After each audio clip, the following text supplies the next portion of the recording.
But speaking of roster swaps, on the next set, we're going to actually be seeing how Lawbster and Funballer, Xalia's new team, is playing out with Valance Squadron versus Sanguine. So for that, we've got the casters to let you guys know more. Thanks a lot, Nacho. We're standing by me with Hindu Man this time around. Nacho? Oh, wow. That was awesome. I'm just trying to... Sorry, that was so good, it got me. It got me. I was impressed. Stop being so cheesy. I'm sorry, it's not funny. Valance Squadron versus Sanguine is going to be our next opposition, or our next matchup here. Valance Squadron, as Tucker said, is the remainder of what Team Orbit was. Kivo, Fred, and Trickstank wind up leaving the squad and leave the 3 remaining members. They're going to pick up Cherryo and BigManTingz across the way. Sanguine, a little bit of shift, but the majority of what showed up last year. Yeah, majority, but at the same time, Nika no longer in the solo lane. That's going to be DeathDodo in the solo lane, and Nika's now going to be in the hunter role as well. That's going to be an interesting one to see how Nika performs. We've seen Dodo in the solo before when he played on Team Dignitas of days gone by, before he joined the Sanguine roster. So we know what to expect from him there. We don't know what to expect from Nika in the hunter role, and he's going to be up against Funballer. So I'm interested to see how that one plays. Yeah, I think Valance Squad right here is sort of the safe choice if you go ahead and you're voting on your fantasy points or whatnot. But Sanguine, I think they could have some tricks up their sleeve. Like you said, a couple of players shifting around, a couple of new players. Valance Squad will lock in the Cabrakan nice and early. Looks like Nike has finally fallen from insta-ban, which is the first thing I've noticed this weekend, is Nike's not instantly banned. Cabrakan's on the rise. Obviously, his jungle position's pretty good. He can support pretty well as well. And solo lane on top of that. So Cabrakan, very flexible right now. Cabrakan first pick, Vulcan second pick. What a strange world we're in. Well, Vulcan's pretty good at getting away from Cabrakan in a lot of ways. Obviously, the meatball can allow him to escape the tremors as well. The backfire also gets him out of the tremors. It's mainly the tremors you're going to worry about with Cabrakan. And when he tries to close the gap, Cabrakan's very similar in a lot of ways to Osiris. When Osiris gets on you, it's hard to get him off you. Cabrakan's the same sort of way. Meatballs are great for doing that. Knockups are the best form of getting away. Osiris doesn't have a giant wall, which should be a problem. Cabrakan tremors combined with Poseidon control is too much to handle. Valance Squad has a lot of control on their side already. Second, on the other hand, with Susano, hyper mobile. And these are 2 great gods, but the problem is that you realize Poseidon is currently meta right now, being picked up by a lot of teams, and Vulcan and Susano do both struggle against Poseidon. Yeah. You need the mobility, because the cripple is going to come into play from the Whirlpool. I mean, Susano can't be as mobile as he wants to be, and one of Vulcan's abilities is not available to be used with the backfire, because it also requires that as well. Odin, meanwhile, has been locked in. I like the Odin pick against these 3, both Cabrakan, Khepri, and Poseidon can't escape that ring, so he's going to force somebody to maybe pick up the Phantom here, or just deal with being locked in that cage. Shock going to be banned out by Sanguine, just a strong choice across the way. A very interesting ban to see, though. Not really. It's Xaliea. Xalia's one of the big chat guys that he likes a nice easy lane of throw out axe, use bluestone, GG, God, jobs are good. All right, I'll see it. Ymir will be banned out. I think that's a good choice. A Wheelish certainly going to be the excellent ban coming out from Sanguine. Valance Squad going to wind up with Fafnir on the ban side as well. 4th pick coming out from Sanguine here. We're going to see where they elect to go. Yeah, for them it's going to be over to the Anhur. Dominant laner, for the most part, can do well in the later stages of the game. Anhur's, obviously, his passive comes into play quite a bit. We saw some penetration builds over the crit builds a little bit early on in the first set, and I think that's where we might see people start to go a little bit more, especially if they're playing gods like Anhur. So Bastet coming out here. Both of these, I think the jungle and the solo of Cabrakan and Bastet, I don't know where they're going to land. Cherryo and Xaliea both play these characters very well. Pretty sure we'll see Bastet jungle, though. I don't really see Cabrakan going into the jungle here and having Bastet solo lane, especially when you don't know what you're going to be against as that Bastet as well. Now, technically, they can flex that one up a little bit if you want to. Realize it's a tier and go, maybe we should send this hit. Yeah, I think Cabrakan has the better matchup against the tier. Like we said before, the Tremors makes him immune to getting hit by that Fearless, and that's going to be a good look overall. Bastet, very good, very adept at going ahead and getting those invades. We saw a number of them throughout the day earlier, so certainly going to continue in that direction, if you ask me. Hindu, just looking at these lineups, Valance Squad, Sanguine, who's got the stronger draft? I'm kind of looking at just lane pressure early on, because that kind of dictates the pace a lot of the time. Khepri, Rama up against Odin and Anhur in the duo.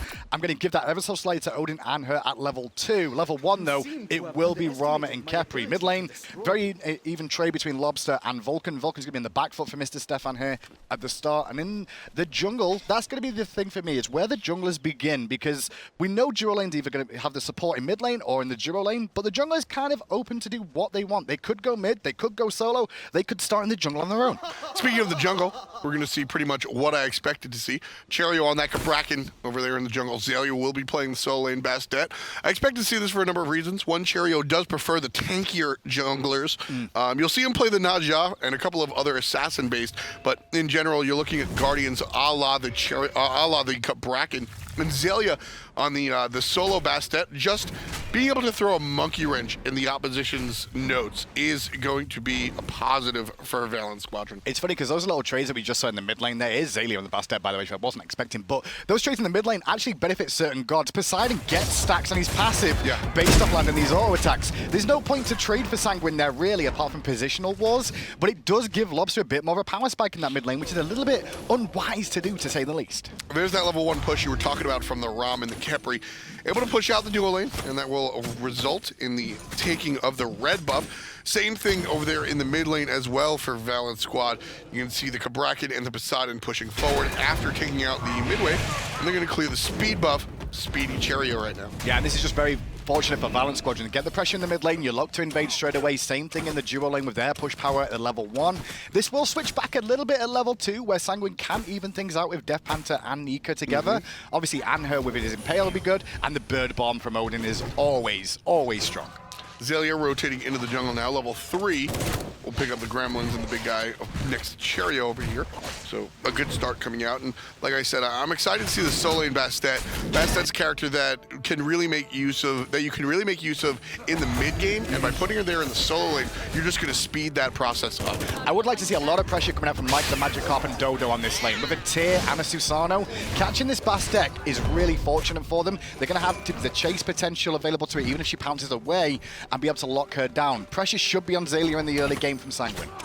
Cherryo right there, gonna get controlled a little bit. Left side, however, Funballer able to clear his own jungle.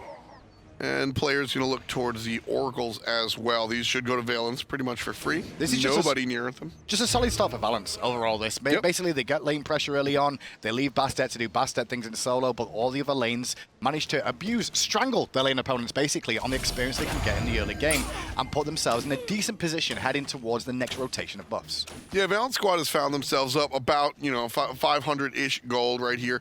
Should they find a first blood, I think that's really where you're going to call this a lead. At the moment, it's just the beginning of one. But the gold is a different thing than experience. I don't care too much about gold in the very early on stage, but the experience does matter. Hitting that level 5 earlier than your opposition allows for situations like this. Oh, Cherryo level 4. There you go. That backfire is going to help him out there. But had we seen level 5 Cabrakan, that was for sure a dead middle laner. Cherryo needs to find some farm.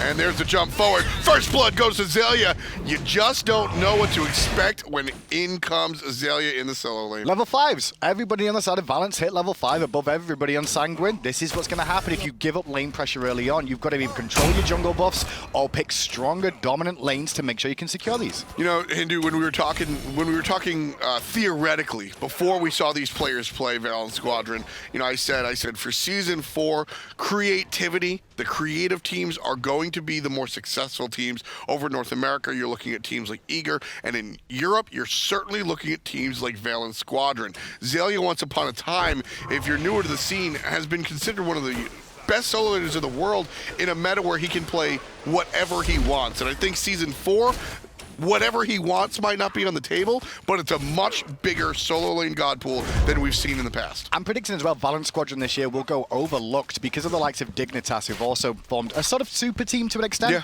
But because Orbit have split apart, we get 2 different super teams forming. Yeah. This is a very good team on paper that Valance Squadron have. The same can be said for Dignitas, but because we've seen the Dignitas roster a little bit more in the limelight just lately, that's why they're going to get the love a little bit more than these guys. But these will be the silent assassins. Oh, absolutely. That will be in the top half of the table, I predict. And I don't even expect them to be that silent. In fact, my personal prediction, which I'm probably going to get a lot of flack for, is I think Valance Squadron right here has a higher ceiling than Orbit did previously in the past. I think just the move away from some of their older players was the right choice. I think last split was very obvious to see that it was the last shot.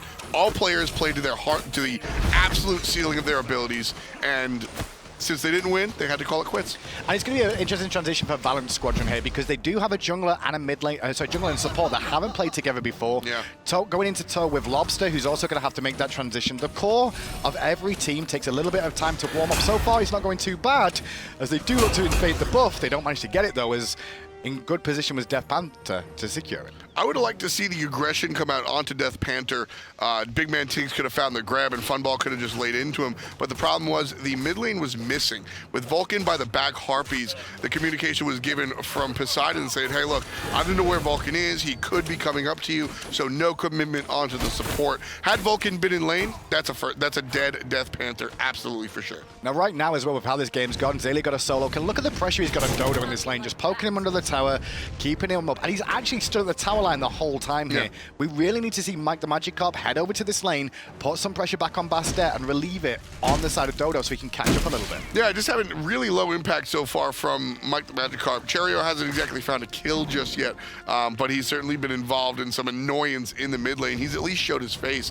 MikeTheMagikarp, formerly known as GetFisher, is really just farming, and he has nothing to show for it. He's a level and a half behind. Yeah, not just yet. And you do realize that the start Cabrakan is a little bit stronger at the 1-3 than Susano in terms of gank potential overall. But with a bluestone pendant, it should be like balanced out overall there. I'm a little bit surprised by that so far, but it is the first game of the season for Sanguine as well. Now, they have a new roster.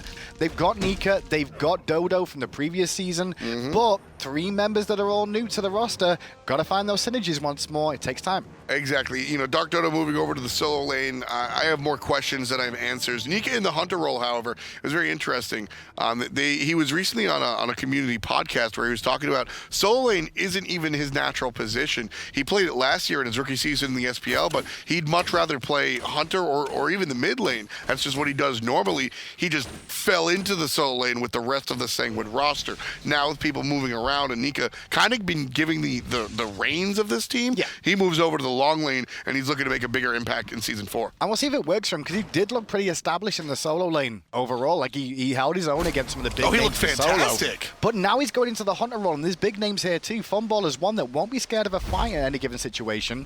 Now, obviously, that lead that Funballer has right now, level 9 over level 7 on Nika, that just comes down to the pressure that Valance have had so far in the game. Funball not quite aware that MikeTheMagikarp is here on the left side, but Mike not quite aware that he wants to commit, so he's going to walk away right there. Xaliea, on the other hand, still farming this wave. About half a level above the tier. Definitely want to see where Xaliea goes with this build next as well, because obviously he's got Bluestone and Boots. I was thinking, would it be the Transcendence tier? It would be a little bit late to get it overall, with having to get the gold online for it, but it is a viable opportunity if he wants to go for that. Maybe he goes for the tankier option and beats this potentially a little bit more frontline Bastet. When it comes down to it, Hindu, I just don't see the application of a frontline Bastet. I think that this character isn't really... Some characters you can take into lane and go in 2 different directions, but when it comes down to it, for me, Bastet is pure offense. Yeah, he's gone for the Gladiator Shield here, which is a kind of a cross between the 2 of them overall. It's going to allow him to get some stuff going off in the front line and allow it to affect his team, but still be a little bit tanky. Well, the key point here for the Glad Shield is that it's inexpensive. It's only 1,700 gold, and it's giving him a little bit of CDR, as well as a little bit on top as well. Yeah, and that's the best thing, if you can get a little bit on top, just to sustain him a little bit more overall. It's one of the newer items that is a transitional one, very similar, but I like this call here from Sanguine, looking at the gold. They are going to get noticed, though. Yeah, we have Vulcan here to secure if need be. Gold Fury still being taxed, now leashed, looking for the fight. Nice knockup coming out of Mike, and Lawbster's going to avoid a lot of the damage thanks to the Sanctuary. DeathPanter trying to find a way out. Here comes Xaliea rotating from the solo lane. Level 11 above level 8 on the support. The bleed is big, but Funball can't find the shots, misses 3 in a row, and walks away without a kill. More often than not, that was DeathPanter just juking the right sort of way when he needed to. I like the investments from Sanguine there, looking at the gold for you, but they invested so many ultimates there. Look at the side of Valance Squadron. Not a single ultimate was used in that engagement. If they recognize that themselves and go, oh, what was used there? Well, Ring's down, Vulcan ult's down, Susano ult's down, even Anhur ult is down. We should look for the Gold Fury ourselves now, knowing that they don't really have much of a contest here. Yeah, the ultimates aren't down. I will count the teleport at Xaliea. I think that's certainly something to think about. So with Xalia's TP down, it is down about 60 seconds before tiers. So that is actually going to work out in Valance Squadron's favor, believe it or not. Good work for Stefan there. He actually just got that one of those 2 Oracle Harpies. The big key for those engagements, really, if you're playing at home as well, make sure you at least get one, because it just denies the vision of the opposition getting one. And if you're doing them on your own at that camp, kill one first to make sure it at least goes even. You don't want to bring them both down and have them stolen at the last second. Ooh. Definitely not a strong look right there whatsoever. Our tier player, DeathDarkDodo, building into probably the breastplate of Valor, despite the fact that he's up against a magical jungle. He's up against Magical Jungle, but he's getting poked in lane by the Bastet over and over again, who is physical, and he's also going to have to deal with Funballer in the later stages of the game. Plus, he gets cooldown reduction if he does go for this breastplate of Valor. This is one of those adaptation plays. Cherryo has to hit tab, or whatever button he has a scoreboard on, and take a look at what the build out of tier is. You don't gank a tier unless he's building against somebody that's not you. Cherryo right now with just the penetration boots, you can see him building into the helmet. He'll have enough power to kill this tier with Xaliea if he built into that physical defense. So Cherryo has to make the adaptation and show more face in the solo lane. This is an interesting play from Valance, because the moment Cherryo is getting the speed buff, stealing that one away from Sanguine, while Sanguine were posturing around this Gold Fury, but they didn't start it up in time until they realized Cherryo was on the other side. Here we go. FHP on the objective so far. Stuck in the ring is BigManTingz, and he's going to go down. Ding-a-ling-ding! Nika picks up the kill. It's 1-1. Sanguine take the kills, starting the Gold Fury one more time. Cherryo by himself, just walking into trouble. Xaliea shows up, but it's all the zone. Valance themselves lose their support, but wind up with more pressure on the map. Realistically, they get the speed buff on the right-hand side in trade for BigManTingz. BigManTingz could have got his ultimate off there. He could and couldn't have, because he had to do it very early. That knock-up just prevents you from doing any sort of abilities whatsoever. No real turnaround potential for them. Surprised we don't see Valance Squad go for this, but Mike's dead. Oh, Mike. He finds a way out, blinks away. Xaliea not going to be able to compete with that. Red buff stolen by Valance. Xalia's going to be chased down by the DeathDarkDodo. Nice slow, fearless into the wall. Power cleave, gonna miss. And Xaliea just walks away. This is just showing two teams that aren't sure exactly who's in charge, what the call really is, and making small mistakes with it. You see, Valance, if that was the same squad they had last year, you know, with Trix and Cuvo there, they would have done gold straight away. Oh, yeah. But this is the team of like, hey, we can maybe chase these kills. Oh, we drop the kills. I guess we fall back now. Yeah, I think Valance, they have a lot of raw talent on their side and just needs to cook. Cherryo and BigManTingz have to find a way to really get on the same page as the rest of the guys, or vice versa. Not saying that the new folks have to adapt. It is a team situation. But the fact of the matter is BigManTingz stuck in that ring right there. Valance Squad would have to respond in kind or completely leave him alone. We saw a half commit, and I never want to see.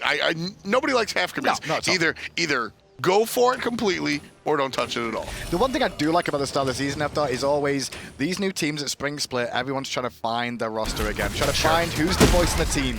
For Valance Squadron, you expected it more than likely will be Cherryo, based off past experiences of seeing these players. Same could be said for Sanguine, though. They've got an interesting roster here, but who is that voice? Who is that leader on that team? It can't really be Nika from the Hunter role. You need a support or a jungler to be doing it. Unfortunately. So you're looking at Panther, who's never been in the Pro League before, and MikeTheMagikarp, who's not played that much in the Pro League at a successful time. Yeah, I don't think Mike is going to be your guy to really look at as Cherryo gets out of the ring, starts controlling DeathPanter, and it's certainly not the support who's going to get blown up. Lawbster with his first kill of the game. Funball takes to the sky, 2 shots, and MikeTheMagikarp falls down. Funball very accurate on that Ram. Gold Fury gets started up with 2 players down on the side of Sanguine. Half HP, Cherryo zoning, and nobody's going to respond. 13 on the clock, 3-1 read the kills, and Valance up 4,600. I noticed how that play came out from the fact that it was all set up by Cherryo initiating, looking for the engagement again. He needs to be the voice, he needs to be the engaged, and expect his team to follow up. Funballer and Lawbster are so used to doing that in those situations of turning up to the fight when the initiations happened and then looking to clean up the kill for the jungler.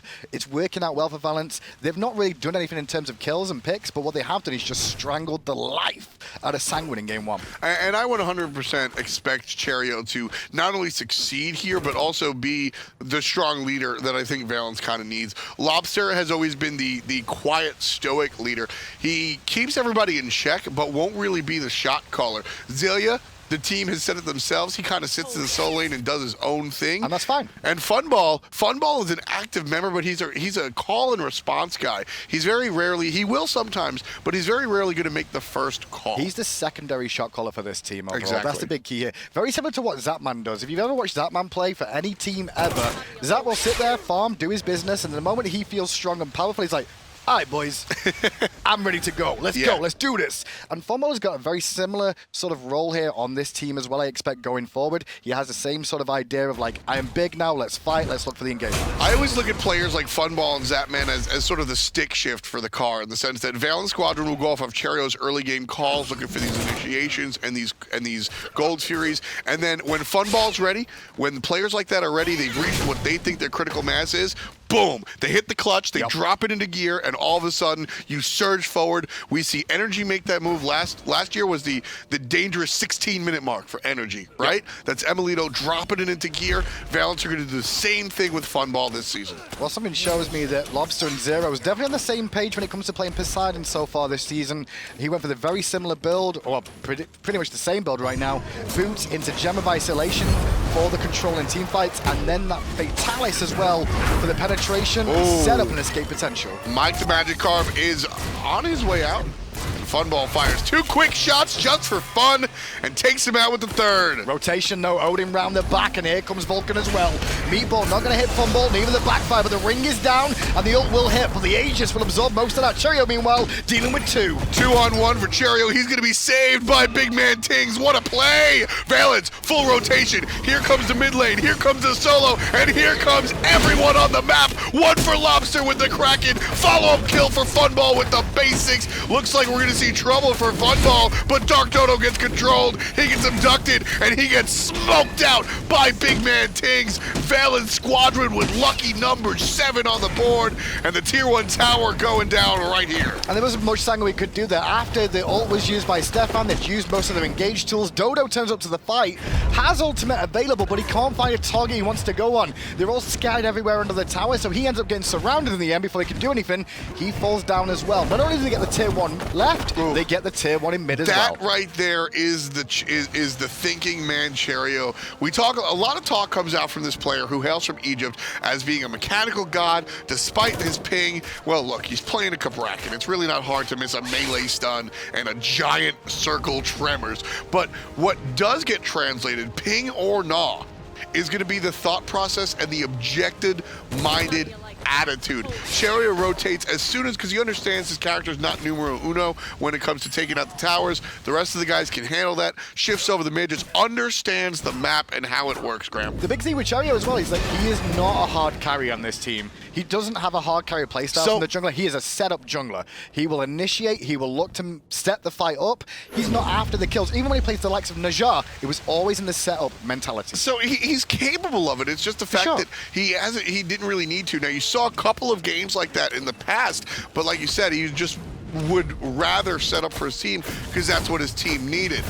Tier 1 trade going on here as Mike and Fred take out the tier 1 on the left side, but the rest of the squad of Valance on the right, it's going to be more trouble for them as they might grab a tier 2. But look at mid lane as well. Lobster's also pushing mid in at the same time. Cherryo's here to defend the left-hand side so they don't get a tier 2. 4v3 on the right-hand side now with 2 members of Sanguine looking to try and get to this fight, but Lobster's here. It's just a better understanding of the map, in all honesty, Hindu Man. With Sanguine, TheDarkDodo had a questionable season last season. MikeTheMagikarp, not a lot of long-time experience, like you said. This is a very green team on the side of Sanguine, and even the players that have been in the league haven't been the top of the crop. Whereas Valance on the other side, I mean, you've got some of the better players in the league, and then BigManTingz, one of the newer guys that's starting out, still with positive looks on himself. Valance, I think, I won't say that they're just outright better players than Sanguine, but I will say that they understand the map a little bit better, and that's why they're leading at the moment. Well, it's also the fact that Valance haven't really moved out of position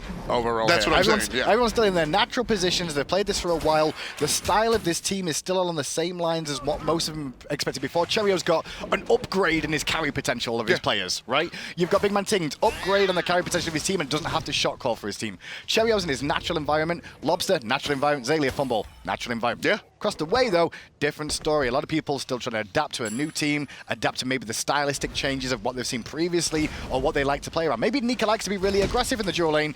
Maybe DeathPanter doesn't. You don't know until these guys establish this. Yeah, you really got to. It's certainly a new look for Sanguine, so maybe in a couple of weeks they'll be able to dial it up, but I don't know. Valance looking like, because also, not for nothing, Valance Squad, the 3 players, Xaliea, Lawbster, and Funball, they've been playing with the same core lineup for over 3 years. Think about that for a second. Over 3 years, and it just not finding the victories. At some point, even just a change can invigorate you to play hard. Definitely. And now with this Golden Fury going down as well, there's no response from Sanguine. And this is what I'm looking at for game 2 coming out of Sanguine now, is they need to sit in this game and go, what went right, what went wrong, like every good team should. And the big key is they never made a play. I didn't see a single play where they went aggressive. Nope. The first time we saw it was around that Golden Fury at the beginning of the game where they dropped everything and Lawbster still lived. Mr. Stefan able to get away right there. Funball finds the shot. Ooh, surprised me with that one, Hindu. Funball gets the kill onto Mr. Stefan.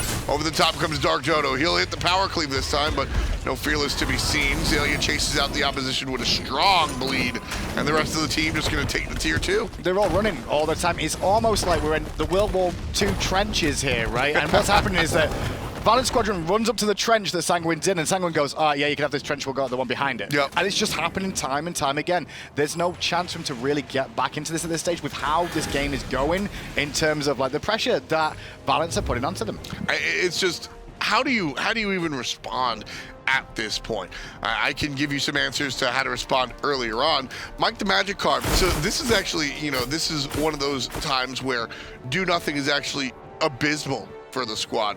With an Anhur, an Odin, a Susano. Again, this is a mid-game team, similar to what we saw in set number 1 with Anatoly, where the squad with the Poseidon et al. Just didn't do anything at their moment.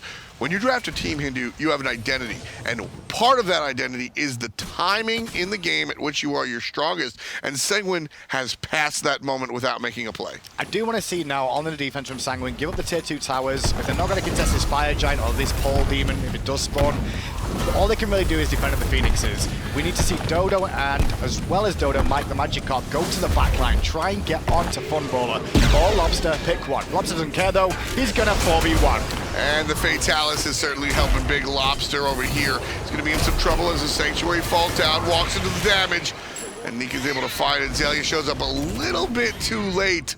Mid for mid and a Fire Giant though. I'm okay with that trade overall from Lawbster. Could have waited for his team, but it's not going to slow his team down at all, this. It just allows him to keep him busy on the left while they get a free Fire Giant and now look towards the tier 2. And not for nothing, Hindu, this is also, Lawbster is, I don't want to say the setup mid laner. Well, his build is very set up. His build is very simple. The Gem of Isolation star into the Fatalis. He wants the mobility to get in and out of these fights. At the same time as Gem of Isolation is much there for control more than anything else. Basically what I'm trying to say is Xaliea and Funball are used to trading. They're used to trading Lawbster's life for a bigger objective. That's normally in a team fight, not Lawbster going in against 4 and going, well, I can get a kill here. I might be able to live. That, and I like to see that, and that goes back to the statement that I said before about, listen, sometimes a change just for change's sake is what a team needs. Now, I'm not saying you go home and take that as a piece of life philosophy, but for your team in this sort of environment, sometimes just a change for change's sake, even if it's a downgrade at the moment, which I think right now, immediately speaking, Valance is probably a step behind where Orbit was last year. But just a change for change's sake can change your mindset as well. And Lawbster, that play, we see him make that in Season 1, we see him make that in Season 2, and not last year. I mean, the one thing about this is, though, is that we always talk about, this is a good change for them. We also talk at the same time about teams changing too much, or always replacing people. And it's that kind of seesaw battle of, like, is it the right thing to change this? Is it not? Let's look at Obey as an example. Obey have lost Variety this season. Variety decides to join Dignitas. But they also replaced Frezzy for Milzy. So they're going to have roster changes. Now, is this a good idea after getting to the finals of the World Championships? Yes. Or is it not? That's the real question here. Because there's always that to and fro of, is it the right time to change or not? Is it better to stick together? And Valance Squadron, after, like I said, 3+ years, and then if you spoke to the guys, I'm not even just saying backstage, if you talk to them behind the scenes, but also I think their attitude was up close and personal, they changed their approach. They knew they had to change things around for Season 4. Starting the fight, this one is a little bit haphazard. 3 ults down. Yeah, nothing really on the mark right here. 3 ults down already from Sanguine. They tried to make something happen, but nobody committed to follow up on this. We need Dodo and MikeTheMagikarp to look at Lawbster, to look at Funballer, pick one, and just go on him. Leave DeathPanter to protect the carries at the back line. Otherwise, they're just going to keep pushing it like Valance are doing. This is why Nika worked out in the solo lane. He was able to make the plays that Cherryo is making right now, zoning out the opposition while Lawbster tears him out from the front. Down goes the Phoenix, up in the sky. Funball is a flamethrower, out of control. He's 5-0-3, and he keeps nailing guys with these ultimates. So I think what Funballer needs to do with his ultimates here is ask the balance team to reduce the size of the cone to the final one for every shot, because every single one of the last hits, he's hit. The first and the second one, where the bigger target is, he's missed, but he's quite happy with the last one. DeathDodo walks into Funball's crosshairs. Valance Squadron, 5 men strong, are walking into Sanguine's throne room, and Nika is just controlled. Down goes the Titan, 12-2 read the kills, and Valance Squadron take their first game as a team. Sometimes we say clean and maybe overuse that, but that was definitely a clean performance from Valance Squadron. No real steps wrong overall. No. Lawbster had a little bit of fun at the end with that 4v1. If it would have been a different scoreline otherwise. I don't even mind the 4v1 because that's what gave the opening on the other side of the map for the Fire Giant. So that it looks like, hey, I'm being braggadocious, and that's what the enemy team thinks. They say, okay, Lawbster, all right, Big Daddy Ammo, you're gonna come 1v4 us, and then all of a sudden they hear the Fire Giant noise and they go, we've been hoodwinked. Well,